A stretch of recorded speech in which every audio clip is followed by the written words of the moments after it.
नमस्कार, मैं धनंजय कुमार द नागरिक में आपका स्वागत है। नवेंदु भाई साहब के साथ हम बात कर रहे थे पहले एपिसोड में, जिसमें उन्होंने बतलाया कि किस तरह से नीतीश कुमार बने, किस तरह से नीतीश कुमार ने अपनी छवि गढ़ी, अपनी छवि बनाई, और किस तरह से नीतीश कुमार की छवि बनने में, बनाने में परिस्थितियां साथ चली कि लगातार वो 2 चुनाव हार गए थे, फिर 85 में जीते विधानसभा चुनाव, फिर जो है वो लोकसभा चुनाव में भी हार गए, फिर वो लोकसभा चुनाव जीतते हैं, फिर वो ये कैसे-कैसे बदली, कहाँ हताश हुए, क्या हुए आप सबने देखा। और जब वो मुख्यमंत्री हुए, तो विधानसभा का चुनाव फिर कभी लड़ा नहीं, विधान परिषद का चुनाव लगातार लड़ते रहे, विधान परिषद में जीत करके आते रहे। आज भी विधान परिषद के मेंबर हैं, पिछले 18 सालों से मुख्यमंत्री है और उन्होंने विधानसभा का चुनाव नहीं लड़ा, विधान परिषद के रास्ते वो आए, तो नेता है। लेकिन तो ये और उनकी जो अबुझ पहेली, या कहिए कि जो नहीं जानते हैं आमतौर पर लोग कि ऐसा क्यों हुआ, वो लेकर के हम आए हैं नवेंदु भाई के साथ। क्योंकि नवेंदु भाई जो है वरिष्ठ पत्रकार है, हालांकि उम्र में नीतीश कुमार और लालू प्रसाद यादव से छोटे हैं, लेकिन इनकी पत्रकारिता के सामने लालू और नीतीश की राजनीतिक जीवन चल रहा है।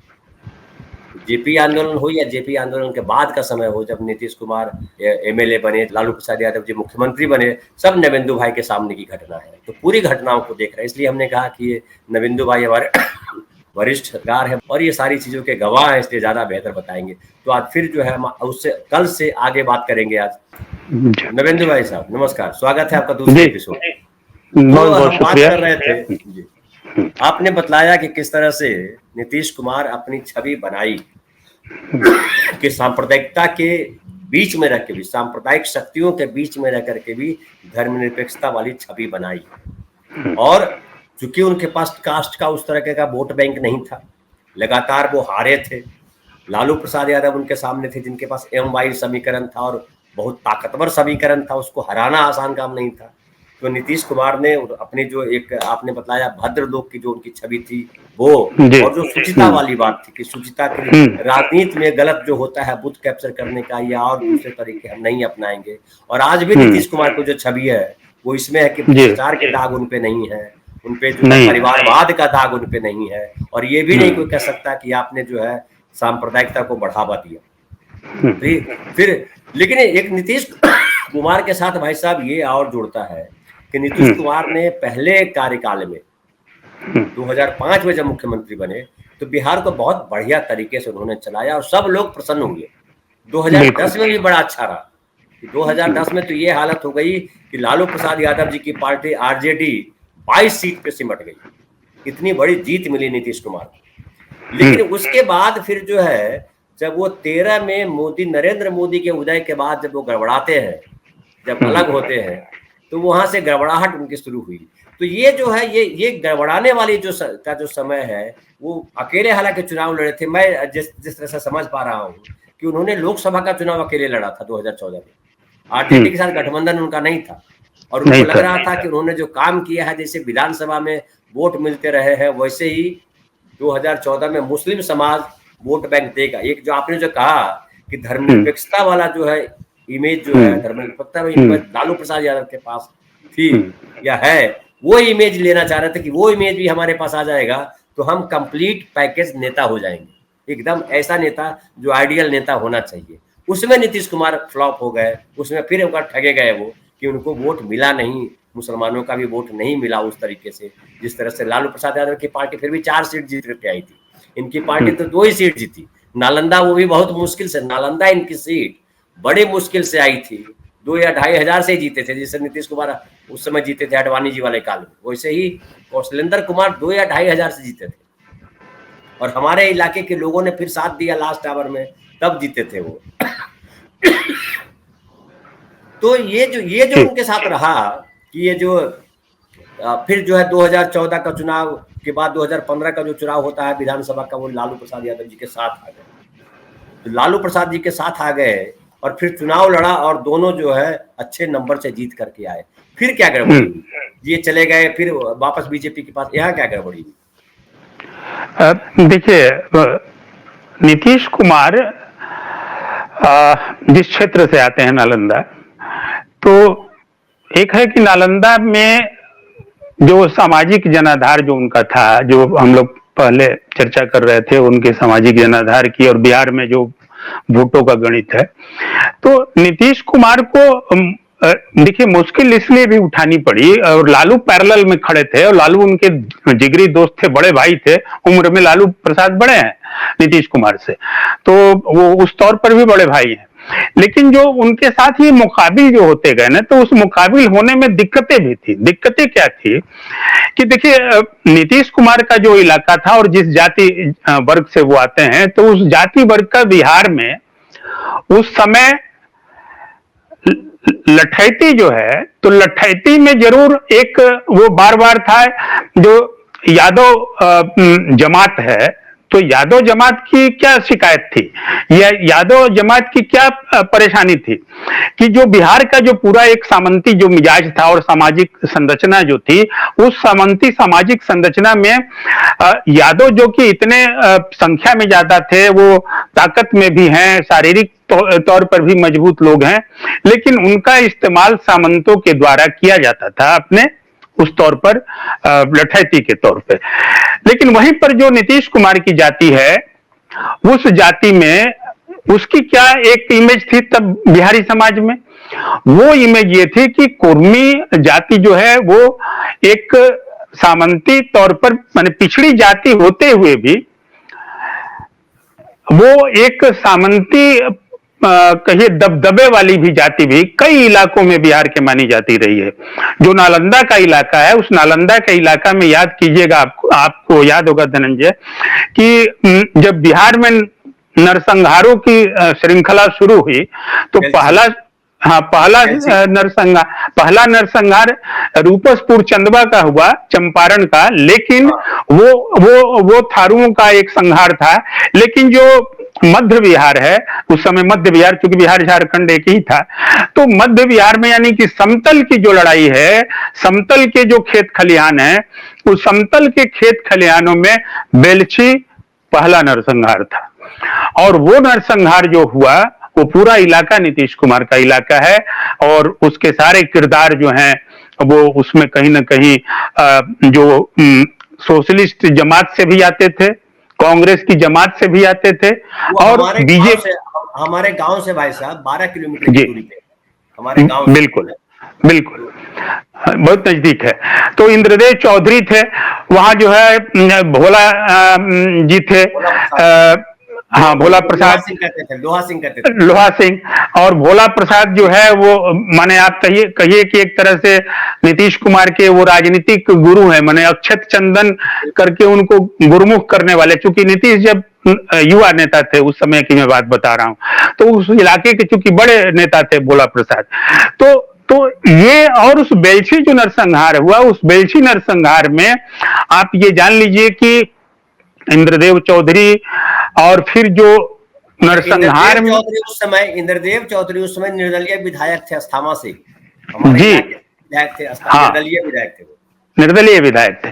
तो और फिर एक कांग्रेस का समर्थन भी रहा, बाद में कई लोगों का उनका भी रहा, और उस सारे ये जो लोग थे ना, ये जो अरुण सिंह थे, इंद्रदेव चौधरी थे, ये सब, ये जो सिद्धेश्वर प्रसाद हुआ करते थे, और हुआ करते थे यहाँ से बाढ़ से, बाढ़ से, हाँ, तो सबसे बड़े नेता उस यही करते थे, सिद्धेश्वर प्रसाद, तो सब एक ही जमात के थे, एक ही जमात के, यही, हाँ बिल्कुल सही आपने कहा। वैसे थे जैसे नीतीश जी थे, वो एकदम दूर थे, गोली बारूद बंदूक सब दूर रखो, पढ़ाई करो, इसे मत करो, लेकिन लोकल लेवल पे थे जी। यस, तो वो जो उनका जो सामाजिक वातावरण था नीतीश कुमार का, और जातीय स्तर पर भी जिस जाति से आते थे, तो देखिए बेलछी नरसंहार की कहानी उस पर नहीं जाते हैं। बेलछी नरसंहार में एक बात लेकिन हुई कि उसमें उस नरसंहार को लीड किसने किया था, तो आप जान लीजिए उस नरसंहार को लीड किया था कुर्मी भूस्वामियों ने या वो लैंडलॉर्ड्स ने, और जबकि गरीब कुर्मी भी उसमें सफर किए, माने नुकसान उठाए, वो भी जो मारे गए लोग थे या फिर जो बचाने वाले लोग थे, उसमें भी कुर्मी जात के थे, ऐसा नहीं है। तो यानी उसमें भाई साहब मैं थोड़ा सा बताऊं, तो शायद आप जानते भी होंगे, और मैं थोड़ा और डिटेल कर देता हूँ जी। बेलछी नरसंहार जो था वो ठीक है, वो देश भर में नरसंहार के तौर पे माना गया, और कि कुर्मी जो भूस्वामी थे उन लोगों ने किया, ये घटना प्रचारित हुई, और वो दलित समाज पर हुआ है वगैरह वगैरह। लेकिन असली कांड ये था, ये बहुत कम लोगों को पता है, जो चूंकि वहां पे हमारा गांव नजदीक में, इसलिए हम सब जानते हैं किस्सा। उसमें एक महावीर, 2 आदमी को फांसी की सजा हुई उस नरसंहार में, महावीर चौधरी को, और एक परशुराम नाम था। परशुराम नाम था, धानुक था, जात का धानुक ही मानते हैं, लेकिन बिल्कुल। और महावीर महतो जो थे वो घमेला कुर्मी थे, जो इंद्रदेव चौधरी, ये नीतीश कुमार आबादिया कुर्मी माने थे, कुर्मी में भी 2 कुर्मी बिल्कुल, तो घमेला कुर्मी थे। तो महावीर महतो का घर जो है उसी बेलची गांव में, और बेलची गांव में सिंहवा जो है उनके यहाँ नौकरी करता था, मतलब नौकरी में जो होता है ना, चौकीदार तफेदारी सब होता है, जो जाति का था। हाँ जी। तो इनकी पत्नी इनकी पत्नी जो महावीर महतो की पत्नी जो सुंदर थी, तो उनकी कहते हैं उनकी पत्नी को लेकर के भाग गया और अपने घर में रखे रहा काफी दिन, कई दिन आने नहीं दिया। और महावीर महतो इतने ताकतवर नहीं थे कि लड़ सकते थे, जमीन थी उनके पास 40-50 बीघा। तो उन्होंने जो है बिहार शरीफ उस समय केंद्र हुआ करता था, जो नालंदा जिला का हेडक्वार्टर है, वो कुर्मी के नेताओं का या कहिए लड़कों का केंद्र हुआ करता था। आपको याद होगा उस समय कि सारे वही बिहार शरीफ में बैठते थे। तो कहते हैं कि वो गए और उनके सामने, इंद्रदेव चौधरी के सामने वो रोने लगे कि आप लोग के होते अगर हमारी ये स्थिति है तो हम जी के क्या करें, आपने गोली उठाई और हमको मार दीजिए। और वहां से प्लान बना, और सिंघवा बेसिकली चोर भी था, वो डकैती में जाता था और परशुराम का उससे संबंध था बताया जाता है। तो कहीं वो राइफल वगैरह लूटा गया था, उसमें परशुराम के साथ उसका झगड़ा हो गया। तो परशुराम ने ही सारा भेद दिया था कि कब वो गांव में आता है। तो उसके जो चोरों की मंडली थी, जब पता चला कि वो आया हुआ है गांव में, तो कुछ 30-35 राइफल लेकर के काफी लोग, मतलब 70-75 लोग गए वहां, घेरा गया और दिन भर गोली चली, मतलब रात भर गोली चली, सॉरी दिन में नहीं, रात भर गोली चली। और चौकीदार जो था एक, वो उसी के कास्ट का था, उसी गांव का, वो तब बाढ़ थाना था उसके लिए। तो बाढ़ थाना जब तक जाता तब तक आता, तब तक बहुत देर गोली चली दोनों तरफ से। गोली चलने के बाद फाइनली वो भी 6-7 लोग थे घर में, और उसकी जो महावीर महतो की जो वाइफ थी वो भी थी, वो उसने शायद उससे मारपीट भी हुई, क्या क्या हुआ पता नहीं, मैं बहुत सारी चीजें नहीं जानता हूँ उस तरह से, जो किस्सा सुनाया बता रहा हूँ। उसमें जो बाकायदा थे वो सुना रहा हूँ मैं, जो थे वो। तो उसके बाद जो उसको पकड़ करके लाया गया, जब गोली खत्म हो गई, तो जो लोग बाहर के थे, उसमें बाहर के भी लोग थे, खाली उसी गांव के लोग नहीं थे। अच्छा, वो उसकी जो है, उस सिंघवा की ससुराल थी, उसका अपना गांव नहीं था। बिल्कुल बिल्कुल।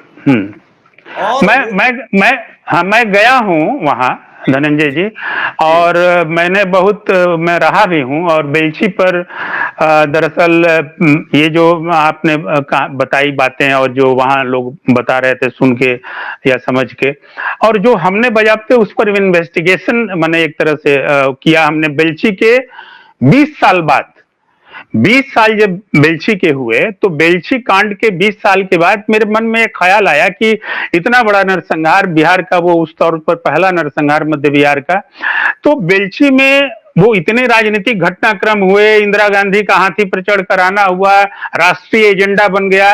बेलछी जो है इंदिरा गांधी की वापसी का कारण बना, जो इंदिरा गांधी जनता पार्टी की हवा में उड़ चुकी थी, तो फिर उनका रिवाइवल हुआ उनका। तो मेरे मन में ख्याल आया कि वो राष्ट्रीय एजेंडा था, इतना वहां विकास की घोषणाएं थी, और 20 साल पहले का वो बिल्कुल लहूलुहान बेलछी, जला हुआ बेलछी, वो 20 साल बाद वहां क्या है, ये फॉलो अप करने का मेरे ख्याल आया। एक एक अंतरराष्ट्रीय मैगजीन थी थर्ड वर्ल्ड यूनिटी, उसके लिए हमने किया, और फिर वो तीसरी दुनिया करके हिंदी में भी आती थी, आनंद स्वरूप वर्मा उसके संपादक हुआ करते थे। तो उसके लिए कवर स्टोरी हमने दरअसल वो वही छपी हुई थी। तो मैं वहां रहा और इन्वेस्टिगेट जो मैंने किया, उस इन्वेस्टिगेशन की कहानी बिल्कुल अलग है। बेलछी कांड पर अभी बात करूंगा तो फिर ये इसमें समय ज्यादा हो जाएगा। हाँ, लेकिन उसमें एक बात ये थी कि मेरा ये एक बात कहना है कि जो बातें आप बता रहे हैं, मेरे इन्वेस्टिगेशन में उससे बिल्कुल दिगर बातें थी।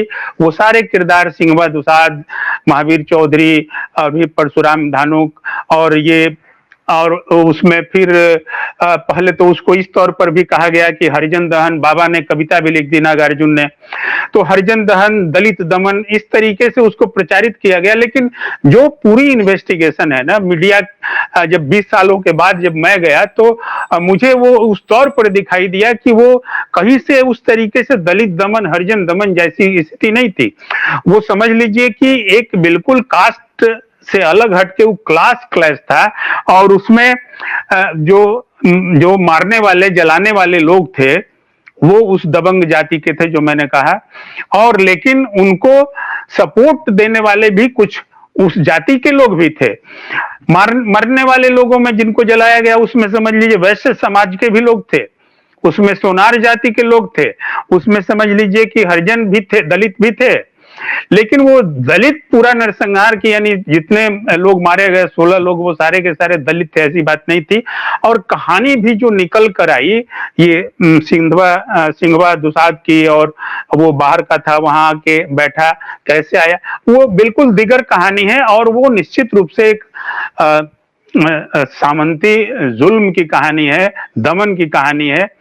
लेकिन उस दमन में वो सीधे सीधे जाति के तौर पर कई ऐसी जातियां भी सामने आ गई जो बिल्कुल आप जिनको नहीं कह सकते कि ये दलित है और फलाना जो है दबंग कोई एक सवर्ण जाति है, तो ऐसा नहीं था। तो ओबीसी का ही एक संघर्ष था, आप ये भी कह सकते हैं।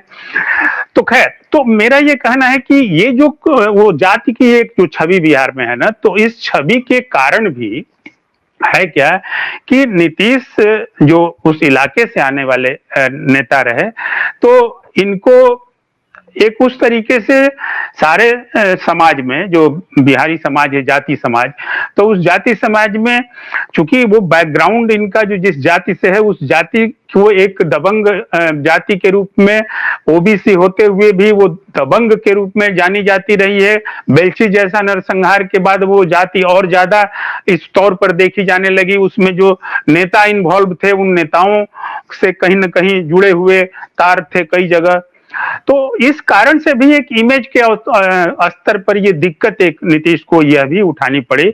इसलिए नीतीश अंदर से जाति के नेता तो रहे, लेकिन उन्होंने जाति का नेता अपने को कहे जाने या बने होने का वो कभी उन्होंने उस तौर पर सचेतन कोशिश नहीं की, या उनकी कोई ऐसी इच्छा आकांक्षा भी नहीं थी। जो इच्छा आकांक्षा मान लीजिए लालू यादव की थी कि वो यादवों का नेता कौन, तो लालू यादव। तो उस तरीके से तो ये फर्क यहां भी था नीतीश कुमार का बहरहाल। तो नीतीश कुमार ने इस तरीके से वो आगे बढ़े। आपका सवाल वो क्या था जहां से बात शुरू हुई थी हम लोग की? मेरा सवाल ये था कि नीतीश कुमार जो है एक छवि जो सांप्रदायिक छवि नहीं उन्होंने अपनी बनने दी, उसके बीच लालू प्रसाद यादव से जो लग रहा था कि लालू प्रसाद यादव को कैसे किनारे हो जाएंगे, मैं बड़ा नेता बन के आऊंगा, बिहार का एक ऐसा नेता जो समावेशी विकास वाला नेता है ना, ऐसा एक आदर्श जो होता है वो बनेंगे, वो ये सोच करके उन्होंने जो है अकेले चुनाव लड़ा था। लेकिन हुआ नहीं और आए वो लालू जी के साथ। लेकिन लालू जी के साथ आने के बाद ऐसा क्या हुआ कि फिर वो अलग हो गए, चले गए उस तरफ? ये मेरा सवाल। बिल्कुल, अब वही, हाँ, क्या हुआ? तो देखिए यही हुआ जो हम लोग पहले भी बात किए कि नीतीश के अलग होने, नीतीश को अपनी जगह बनाने बिहार में, बिहार की सत्ता राजनीति में खास तौर पर सामने कौन खड़ा था? लालू प्रसाद। और लालू प्रसाद का जो देखिए एक पूरे, जो मैं बार बार बोल रहा हूं ना कि एक इंजीनियर इंसान, इंजीनियर लीडर, तो नीतीश कुमार ने उस तौर पर बहुत ही दिमाग से, एक तरह से कहें कि जैसे कई चीजें राजनीति में स्वतः स्फूर्त ढंग से मिल जाती हैं, अचानक मिल जाती हैं, या जो कई समीकरण अचानक उठ खड़े होते हैं, तो फिर नेता को लगता है कि अरे ये क्या है, तो फिर उसको वो सिद्धांत रूप में सजाता है। ये होता है राजनीति में। तो कई चीजें राजनीति की नियामक बन जाती हैं, नीतियों की नियामक बन जाती हैं। नीतीश कुमार की राजनीति में ऐसा कुछ नियामक नहीं हुआ है। नीतीश कुमार ने जो राजनीति की अपनी धार, अपनी डगर, अपने रास्ते जो बनाए, मेरा मानना यह है कि नीतीश कुमार ने वो खुद उसके लिए भी इंजीनियरिंग की। और इंजीनियरिंग का वो क्या था? ऑब्जेक्ट और सब्जेक्ट का मामला है ना, तो नीतीश कुमार के सामने कौन था? लालू प्रसाद। लालू प्रसाद की राजनीति किस तौर पर चल रही थी, किस तर्ज पर चल रही थी, उसके लूप होल्स कहां कहां हैं, कहां पर वो कमी है। लालू बैकवर्ड के बड़े नेता थे, रिजर्वेशन के बड़े नेता थे, आरक्षण के नेता होते हुए भी लालू आरक्षण के मामले में भी कौन सी जमीन छोड़ रहे हैं, किस जमीन को वो हाथ नहीं लगा रहे हैं, या किस जमीन पर खड़ा जनाधार जो है वो क्षुब्ध है लालू से। तो ये सारी चीजें एक बिल्कुल कवायद जिसको कहें ना, कि नीतीश कुमार ने अपनी पढ़ाई लिखाई और इंजीनियरिंग का फायदा उठाया, और जो उनका बैकग्राउंड जो समता सोच का रहा, समता चिंतन का रहा, किशन पटनायक उनके गुरु रहे, और ये सारे मधुलिमे वगैरह, तो किशन जी तो बहुत बड़े उस तौर पर नेता थे। तो वो एक विरासत उनके पास थी सोच समझने की, एक कहे कि थिंक टैंक्स जो होते हैं सोशलिज्म के, वो उनके सरोकार में रहे। तो नीतीश ने वो इंजीनियरिंग की। तो मेरा ये मानना है कि लालू से कहां झगड़ा हुआ। देखिए, लालू को नालंदा से आते हैं नीतीश कुमार, गोपालगंज छपरा से आते हैं, मान लीजिए लालू प्रसाद। लेकिन समझ लीजिए कि नीतीश लालू के लेफ्टिनेंट के तौर पर, एक बिल्कुल भाई सिर्फ वो सामाजिक रिश्ते में नहीं, बल्कि एक राजनीति में भी उन्होंने वो भूमिका निभाई है। देखिए, मुझे याद है वो इलेक्शन भी जब मोकामा, जो अनंत सिंह आज हैं, उनके भाई दिलीप सिंह, तब उनका दबदबा और जलवा हुआ करता था। और मोकामा के टाल में जो है, टाल क्षेत्र में और वो दाल क्षेत्र में जहां दलहन की पैदावार बहुत होती है, दुलार चंद यादव, एक फसली कहते हैं उसको, एक फसली। तो दुलार चंद यादव, तो दुलार चंद यादव जो है, उस दुलार चंद यादव जो उस इलाके का एक तरह से कहें कि बहुत दबंग और आधी कहिए कि आधा सुल्ताना डाकू और आधा रॉबिन हुड, उस तरीके से मैंने एक ऐसा वो इंसान था जिसकी दबंगियत थी, जिसके वोट पर कब्जे थे, जो उस इलाके में बहुत प्रभाव रखता था। और आपको एक बात बता दें कि वो एक बाहुबली के तौर पर दुलार चंद यादव जाना जाता था। उस दुलार चंद यादव से लालू प्रसाद की मीटिंग, लालू प्रसाद यादव, दुलार चंद यादव, लेकिन बावजूद इसके दुलार चंद यादव अपने मन का राजा था, अपने इलाके का राजा था। नीतीश कुमार ने दुलार चंद यादव से, ये वो नीतीश कुमार हैं और ये वही नीतीश कुमार हैं कि दुलार चंद यादव जैसे उस मुकामा के उस बड़े बाहुबली से लालू प्रसाद की मीटिंग उन्होंने सेट कराई, और लालू प्रसाद को लेकर खुद नीतीश कुमार गए, और वो जंगल में मोकामा के टाल के उस सघन क्षेत्र में मीटिंग होती है। उस समय की तस्वीर भी बहुत वायरल हुई थी, जिस खाट पर बैठे हुए हैं नीतीश और लालू, और दुलार चंद यादव मूंछों वाला एक 6.5 फीट का कद्दावर एक वो इंसान। हाँ बिल्कुल। तो इस तरीके से इनके वोट मैनेजमेंट को भी नीतीश ने संभाला। लेकिन ये सब चीज करते कराते अंततः तो राजनीति करनी ही है ना। तो कोई बड़ा, मैं नहीं मानता कि कोई बहुत बड़ा ऐसा कोई सैद्धांतिक या कोई व्यक्तिगत स्वार्थ का मतभेद हुआ कि दोनों अलग हो गए। चूंकि नीतीश कुमार भ्रष्टाचार के मामले में बिल्कुल कोई उनकी बहुत रुचि उस तरीके से नहीं दिखाई देती है, आज भी नहीं दिखाई देती है। नहीं, अभी तो बैठा हुआ था। इस बार जब गया था पटना, तो आप जानते ही हैं, मैं नाम नहीं बताऊंगा, लेकिन उनके साथी रहे साहित्यकार हैं, और जो है वो विधान पार्षद भी रहे हैं, नीतीश जी के बड़ा क्लोज थे। हाँ बिल्कुल समझ गए, इसलिए मैंने नाम नहीं समझ गया। तो आशियाना नगर में रहते हैं, तो बतला रहे थे कि जो है ईमानदार आदमी, ऐसे में बिल्कुल नहीं करेगा, गड़बड़ नहीं करेगा, बात किसी भी लेवल पर नहीं करेगा।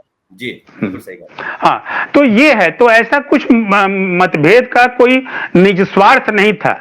हाँ, एक स्वार्थ यही था कि राजनीति में सब लोग आए थे और पूरी जमात आई थी, तो नीतीश कहीं ना कहीं लालू के छत्र छाया में तमाम वो काबिलियत और कुवत होते हुए भी वो एक बौने कद के या छुपे हुए रहते थे। जैसे नीतीश की छत्र छाया में तेजस्वी छुपे रहते थे, अब नीतीश से अलग हुए तेजस्वी तो देखिए एक जलवा वो लेकर के सामने आ रहे हैं और चर्चा का विषय बना हुआ है। तो ये राजनीति में होता है। तो राजनीति में नीतीश फिर इस तौर पर और कई कई जगह जहां की मान लीजिए कि नीतीश के लिए अगर लेफ्टिनेंटी कर रहे हैं नीतीश कुमार, नीतीश लालू प्रसाद के लिए लेफ्टिनेंटी कर रहे हैं, लालू प्रसाद के लिए वोट जुटा रहे हैं, लालू प्रसाद की नीतियों का प्रचार प्रसार कर रहे हैं, हमारा नेता कौन तो लालू प्रसाद, और लालू प्रसाद की एक छवि जिस तरीके से फिर बिहार में चारा घोटाला सामने आने के बाद वो टर्निंग पॉइंट है चारा घोटाला, और वो इमेज के तौर पर जिस तरीके से उस दौर में वो लोग जिन्होंने चारा घोटाले को सामने लाया, तो जाहिर तौर पर उसमें जैसे समझ लीजिए कि चर्चा होती है ना कि कर्पूरी ठाकुर की सरकार किसने गिराई, तो बात होती है कि जनसंघ ने गिराई, जनसंघ के नेताओं ने गिराई। तो ठीक उसी तरह से अगर सूत्रबद्ध करेंगे, चारा घोटाला क्या है, सीबीआई जांच हुई, सजा हुई, सुनवाई हुई, सब वो अलग। उस बात उसमें करता हूँ भाई साहब कि चारा घोटाला से भी हमारे बड़े पिताजी जो थे वो वेटनरी डॉक्टर, और जो श्याम बिहारी सिन्हा थे ना, वो दोनों क्लास फेलो थे हमारे बड़े पिताजी, क्लास फेलो। किंगपिन जो थे चारा घोटाला के, श्याम बिहारी सिन्हा, हमारे बड़े पिताजी के क्लास फेलो थे वो। तो उन्होंने कहा था बड़े पिताजी को कि चला झारखंड, उस समय झारखंड बना नहीं था, लेकिन चला था कि रांची चला जाए, वहां पे कमाने का समय है, कमा लिया जाए। हमारे बड़े पिताजी ने मना कर दिया। तो मेरे बड़े पिताजी, जब मैं बॉम्बे आ गया था, मैं गया पहली बार जब लौट करके वहां, तो मेरे बड़े पिताजी ने कहा कि बेटा ये आदमी जेल जाएगा। उस समय आप लोगों ने रिपोर्ट छापी नहीं थी, मैं ये बता रहा हूँ, रिपोर्ट नहीं छापी थी उस वक्त, कि बेटा ये जेल जाएगा लालू प्रसाद यादव। हमने कहा आप क्या बात कर रहे हैं, ऐसा होता है कि कोई चीफ मिनिस्टर जेल गया है? बोले ये चला जाएगा। हमने कहा क्यों? तो उन्होंने सारी कहानी बताई, लेकिन चूंकि हम पटना छोड़ चुके थे तो हमने इंटरेस्ट शो भी नहीं किया, कौन रिसर्च करने जाए, फलाना करे ढिकाना करे। तो वो वाला कांड भी जो है, जो चारा घोटाला वाला बात कर, वो भी हम बिल्कुल बड़ा करीब से बाद में हमारे जानते हैं। जी जी जी, बाद में रहे सचिवालय आ गए थे, सचिवालय में लंबे समय रहे फिर। हाँ, तो एक बात हुई, ये अलग, इसलिए हम उस चर्चा या बहस में नहीं जाना चाहते, हम अपनी बात इस तौर पे कहना चाह रहे हैं कि तो उसी तरह से कर्पूरी जी की सरकार जैसे ये संयोग है, या फिर कहीं कॉन्शियसली ये किया गया है कि जैसे ये भी एक बहस आती है ना कि लालू प्रसाद को फंसाया गया, लालू प्रसाद ने खुद ही जांच कराने का आदेश दिया था चारा घोटाले का, लेकिन उन्हीं को फंसाया गया इसलिए कि वो वित्त मंत्रालय भी उनके पास था।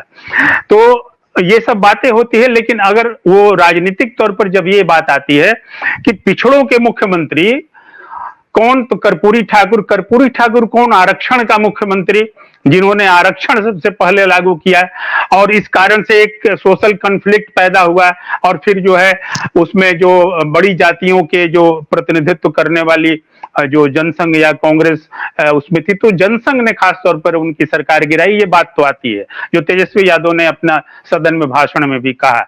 उसी तरीके से लालू प्रसाद के खिलाफ जो केस हुए, उस केस में समझ लीजिए कि वैसे सारे लोग थे जिनका ओरिएंटेशन जो है वो सबका लगभग जेपी मूवमेंट से था, लेकिन जेपी मूवमेंट में कोई वो जनसंघ से जुड़ा हुआ था, कोई सोशलिज्म से जुड़ा हुआ था, और अल्टीमेट जो है वो उस तरीके से रविशंकर प्रसाद का एक इंटरव्यू मैंने किया था, एक प्रोग्राम में करता था मौर्य टीवी में, चलते चलते वॉक एंड द टॉक, काफी पॉपुलर प्रोग्राम था। तो उसमें सुशील मोदी से हम, उस समय लालू प्रसाद जो है जेल गए थे, हमको लग रहा है 2012 का वाकया होगा, तो हमने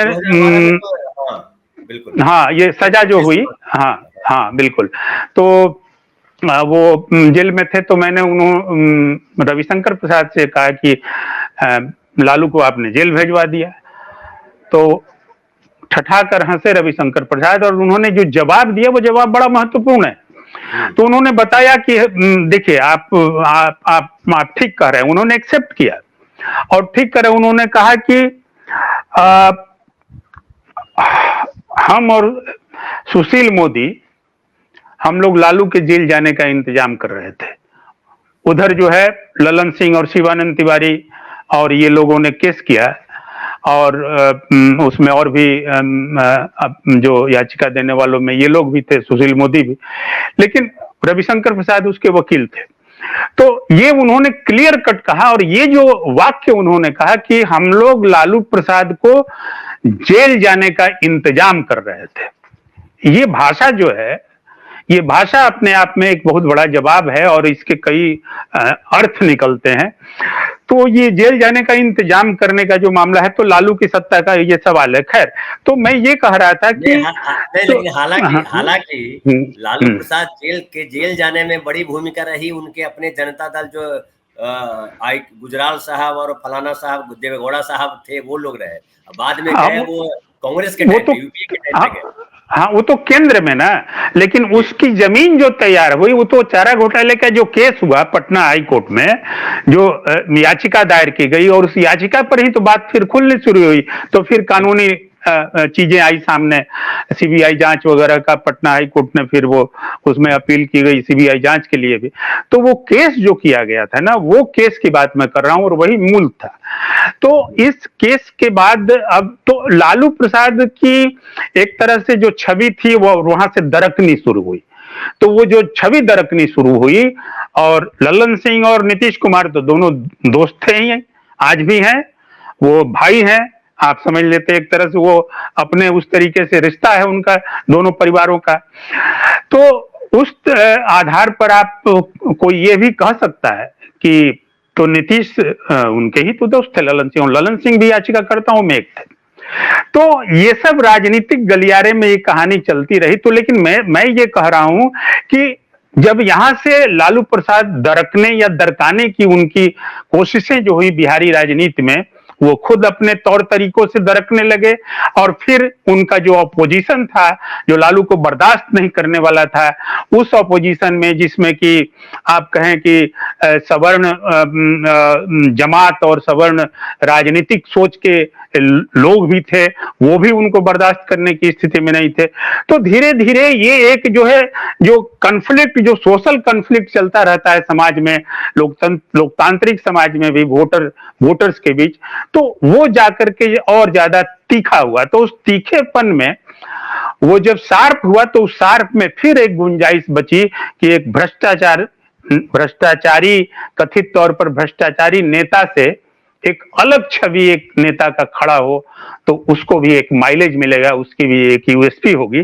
तो जो मैं कह रहा हूं कि नीतीश कुमार ने फिर उस तौर पर लालू के भ्रष्टाचार को भी, लालू के शासन के, लालू के, राबड़ी देवी के, इनके शासन को के भ्रष्टाचार को भी एक मुद्दा बनाया, और वहां से भी फिर अपनी एक चढ़ाई शुरू की, और राजनीति में, अपनी राजनीति में एक सितारा फिर टका, ये तीसरा सितारा था। तो ये भ्रष्टाचार विरोधी राजनीति के एक धुरी या फिर एक केंद्र, एक छवि के तौर पर नीतीश कुमार ने अपने को स्थापित करने की कोशिश की, और ये भी लंबा चला, इसका माइलेज मिला। और यही से नीतीश को बुरी तरह से उन्होंने कहिए कि मास परसेप्शन पर, कि एक भ्रष्टाचारी छवि, देखिए छवि, ये छवि एक बहुत महत्वपूर्ण है धनंजय। मैं बार बार किसी तरह की राजनीति और बिहार जैसे सजग प्रदेश की राजनीति की बात होगी, मेरा ये मानना है कि छवि को हटा करके बात नहीं हो सकती, चाहे जितने समीकरण हो। तो लालू प्रसाद के इस भ्रष्टाचार छवि को सामने रखकर उस पर तीर छोड़ना शुरू किया नीतीश कुमार ने, और वो तीर जो छोड़ना शुरू किया आज तक छोड़ रहे हैं। आप देखिए कि जब आरजेडी के साथ रहते हैं तो वो जनता राज बताते हैं इसको, लेकिन जैसे ही अलग होते हैं, बीजेपी के साथ जाते हैं, तो जंगल राज खुद भी बोलने लगते हैं, और आज भी कहते हैं कि बहुत कमाया है, सब बहुत भ्रष्ट है, इसने क्या किया। तो भ्रष्टाचार आज भी बिक रहा है इस तरफ से, लालू के ऑपोजिशन यानी नीतीश कुमार के खेमे से भ्रष्टाचार को आज भी राजनीति में वो एक बोली उसकी लग रही है, उसके वोट, उसके राजनीतिक अर्थ निकाले जा रहे हैं। तो इस तौर पर यही मूल वजह थी। और राजनीतिक तौर पर जो सोशल इंजीनियरिंग की, जो मैंने कहा कि लालू प्रसाद कहां ठहर गए थे, और जहां ठहरे थे राजनीतिक तौर पर, नीतीश कुमार ने वहां से शुरू किया और अपनी जमीन बनाई। वो ठहराव क्या था? आरक्षण के हिमायती ही दोनों नेता थे। नीतीश ने वहां इंजीनियरिंग की, और मैं एक इंटरव्यू मैं याद दिलाऊंगा कि 2000 में जब वो नेता एक हफ्ते के लिए मुख्यमंत्री बने थे, उस मुख्यमंत्री बनने के पहले का एक इंटरव्यू मैंने किया था नीतीश कुमार से, जो एक मैगजीन थी जिसका मैं संपादक हुआ करता था, न्यूज ब्रेक, उसमें मैंने छापा भी था वो खास इंटरव्यू। तो नीतीश कुमार आरक्षण के भी नेता थे, तो उन्होंने एक उस समय ही कहा था उस इंटरव्यू में, मुझे याद है, आज भी वो रिकॉर्ड है मेरे पास। उन्होंने कहा कि बैकवर्ड यानी पिछड़ों को आरक्षण जो मिला वो आरक्षण कहां पूरा हुआ, आरक्षण तो रह गया, इस आरक्षण को ले जाना होगा कहां तक। उन्होंने बताया कि वहां तक जब शूद्रों का शासन होगा। तो शूद्र शासन तक वो आरक्षण को ले जाने की एक बात उन्होंने जो कही, तो उसी आधार पर उसी के ग्रामर उन्होंने फिर व्याकरण तैयार किया जिसमें अति पिछड़ा को आरक्षण देते हुए वो उस आरक्षण में बढ़ोतरी किए, दलित में फिर महादलित, ये सारा जो इंजीनियरिंग है ना, सोशल इंजीनियरिंग, ये दरअसल उस आरक्षण के ठहराव मैंने आरक्षण में जो एक नेता का ठहराव आ गया लालू प्रसाद का, उस ठहराव से फिर आगे की एक रेस जो है उन्होंने अपने लिए तैयार की जमीन। और इसीलिए कोई बहुत ही अचानक नहीं, ये फिर मैं बोल रहा हूं कि सोचे समझे ढंग से ये पूरी इंजीनियरिंग करके अपनी नेतागिरी नीतीश ने तैयार की। नीतीश इसीलिए जनता के नेता नहीं है, मेरा मानना है, न जनाधार के नेता है। नीतीश बिहारी राजनीति के एक बिल्कुल सोचे समझे हुए, एक खुद को गढ़ कर खड़ा करने वाले नेता है। और उसी गढ़ कर खड़ा करने वाले में जैसे उन्होंने अपना वोट बैंक डेवलप किया, जो पिछड़ा वोट बैंक ओबीसी के साथ जो ईबीसी जोड़ा, और फिर दलित के साथ महादलित जोड़ा, और फिर मुस्लिम वोटरों में भी जो मुस्लिम वोटर लालू के प्रसाद के पास थे उसमें पसमानदा को इन्होंने निशाना किया, और पसमानदा का निशाना करके उस पर ठोका और उसको भी ले आए। तो एक बड़ी जमात जो है वोटरों की, वो सोशल इंजीनियरिंग के जरिए नीतीश कुमार ने निकाली। और इसलिए ये सब करते कराते नीतीश कुमार को ये कहीं ना कहीं एक मानस, एक विचारधारा भी बन जाती है, मन मस्तिष्क बन जाता है। कोई व्यक्ति कैसे चलता तो ठीक है, नरेंद्र मोदी भी बहुत सारे वादे करके आए थे 2014 के चुनाव में, नीतीश कुमार भी बहुत भद्र लोग की राजनीति और भद्र राजनीति के जरिए आए थे, लेकिन अब लगातार की कुर्सी पर बैठे बैठे और सत्ता को फिर वो चलाते चलाते, वो होता है ना कि नेता पहले सोचता है कि जब चुनाव हारता जीतता रहता है कि वो कैसे ये कुर्सी मिल जाती, ये कैसे मिलती है, जरा इसका गणित हम समझें। लेकिन जब कुर्सी मिल जाती है और उस कुर्सी पर बैठ जाता है, तब एक कदम आगे वो सोचता है कि इस कुर्सी पर कैसे बैठे रहें, इसका गणित सोचे। तो उस मामले में नीतीश जो है, जी जी बिल्कुल, तो नीतीश वो गणित के मामले में एक उस्ताद नेता है, लेकिन और इसी उस्तादी के कारण वो फिर गठबंधन का दौर था तो गठबंधन की भी मजबूरी बन गए, वो उनके पास सीटें कम आई तो भी वो गठबंधन की मजबूरी रहे। क्यों? इसलिए कि उनके पास 2-3 सितारे जो टांके थे उन्होंने अपने कंधे पर, उसमें एक सितारा था भ्रष्टाचार विरोधी चेहरा, एक सितारा था कि वोट बैंक जो, हाँ, परिवार विरोधी चेहरा, और एक वो वोट बैंक का, वो जो शूद्र वोट बैंक है, शूद्र वोट बैंक का नेता चेहरा। ये तो ये 3 चीजें, और दूसरा क्या कि एक ऐसा नेता, ये सारी चीजों ने छवि क्या गढ़ा नेता नीतीश कुमार का कि ये छवि दागदार नहीं है, इस पर कभी कोई सीबीआई जांच और ईडी नहीं हो सकती है। सीताराम सिंह मर्डर केस में भी फाइल खुली थी, लेकिन वो फाइल भी नहीं चल सकी, वो फिर क्लीन चिट मिली और जाके एक जगह फाइल बंद हुई। भ्रष्टाचार के मामले कुछ नहीं आए, दबी जुबान से सृजन घोटाले और वगैरह वगैरह की बात की जाती है। मुजफ्फरपुर शेल्टर कांड के बारे में जो नीतीश के राजकाज में ये हुआ, लेकिन उसमें भी कोई उनको उस तौर पर सीधे बांध नहीं पाया। तो इस तरीके से एक नीतीश ने अपनी छवि के जरिए जो अपना राजनीतिक फैलाव किया था, उसका फायदा उन्होंने उठाया, और छवि का फायदा इस तौर पर मिला कि चाहे ये रहें या वो रहें, नीतीश जरूर रहें। तो ये एक इस तरह की राजनीति उन्होंने की। आपको रोकता हूं जी ये यहाँ अभी बड़ी लंबी लड़ाई है, कंप्लीट हो, आपके पास ढेर सारी कहानियां हैं, तो ये अभी यह खत्म नहीं होगी। हम तीसरे एपिसोड, हाँ चौथे एपिसोड में भी करेंगे। फिलहाल जो जी है दूसरा एपिसोड हाँ यहाँ पे समाप्त करते हैं। बहुत बहुत जी धन्यवाद फिलहाल आपका। और जो दर्शक हमारे देख रहे ठीक, हैं, अगर आपको शुक्रिया। वीडियो अच्छा लगता है तो आप इसे शेयर करें, सब्सक्राइब करें हमारे चैनल को। बहुत बहुत धन्यवाद। फिर मिलेंगे तीसरे एपिसोड में जल्दी।